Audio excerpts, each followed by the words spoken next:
പശ്ചിമേഷ്യയിൽ സംഘർഷം കനക്കുന്നു. ഇസ്രായേലിന് പിന്തുണ പ്രഖ്യാപിച്ച് യുദ്ധസന്നാഹവുമായി അമേരിക്ക. യുദ്ധവിമാനങ്ങളും വിമാനവാഹിനി കപ്പലുകളും വിന്യസിക്കാൻ അമേരിക്കയുടെ തീരുമാനം. നിരുപാധികം കീഴടങ്ങണമെന്ന് ഇറാനോട് ഡൊണാൾഡ് ട്രംപിന്റെ ഭീഷണിക്ക് മുന്നിൽ കീഴടങ്ങില്ലെന്ന് ഖമനേയി. അതിനിടെ ഇറാനിൽ ഇസ്രായേൽ വ്യോമാക്രമണത്തിൽ 585 പേർ കൊല്ലപ്പെട്ടു. പശ്ചിമേഷ്യയിൽ 6ാം ദിവസവും സംഘർഷത്തിന് അയവില്ല. ഇസ്രായേൽ ആക്രമണത്തിൽ ഇറാനിൽ 585 പേർ കൊല്ലപ്പെട്ടു. 239 ഇറാനികളും 126 സൈനികരുമാണ് കൊല്ലപ്പെട്ടത്.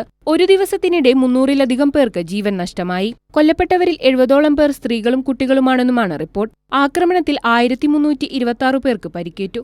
ഇറാനിലെ ഗോജിർ മിസൈൽ നിർമ്മാണ കേന്ദ്രം ഇസ്രായേൽ തകർത്തു. ഇറാന്റെ ഇമാം ഹുസൈൻ സർവകലാശാലയ്ക്കു നേരെയും ആക്രമണമുണ്ടായി. തബ്രീസ് മേഖലയിൽ 35 യുദ്ധവിമാനങ്ങൾ ഇസ്രായേൽ വെടിവെച്ചിട്ടു. ഇറാന്റെ പരമോന്നത നേതാവ് ആയത്തുള്ള അലി ഖമനേയി നിരുപാധികം കീഴടങ്ങണമെന്ന് അമേരിക്ക ആവശ്യപ്പെട്ടു. എന്നാൽ സയനിസ്റ്റ് ഭരണകൂടത്തിനു മുന്നിൽ കീഴടങ്ങില്ലെന്ന് ഖമനേയി വ്യക്തമാക്കി. ട്രംപിന്റെ മുന്നറിയിപ്പിനു പിന്നാലെ ഇസ്രായേലിനു നേരെ ഹൈപ്പർസോണിക് ഫത്ത-1 മിസൈലുകൾ പ്രയോഗിച്ചതായി ഇറാൻ അവകാശപ്പെട്ടു. ഇസ്രായേലിലെ ജനവാസ മേഖലകൾ ഇറാൻ ആക്രമിച്ചു. ഈ മേഖലകളിൽ നിന്ന് ഒഴിഞ്ഞുപോകാൻ ജനങ്ങളോട് ഇറാൻ ആവശ്യപ്പെട്ടിട്ടുണ്ട്. ഇസ്രായേലിന്റെ ചാരസംഘടനയായ മൊസാദിന്റെ ആസ്ഥാനവും ഇറാൻ ആക്രമിച്ചു. നദാൻസിലെ ആണവ ഊർജ്ജ കേന്ദ്രവും തകർത്തു. ആക്രമണത്തെ തുടർന്ന് ജെറുസലേമിലെ US എംബസി അടച്ചു.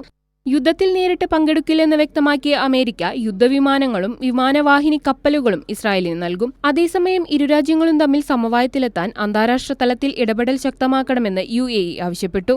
Saudi Arabia, Qatar, UAE, Oman, Kuwait തുടങ്ങിയ അറബ് രാഷ്ട്രങ്ങളുടെ കൂട്ടായ്മ ഇറാനെ പിന്തുണച്ച് പ്രമേയത്തിൽ ഒപ്പിട്ടു. International desk, Kairali news.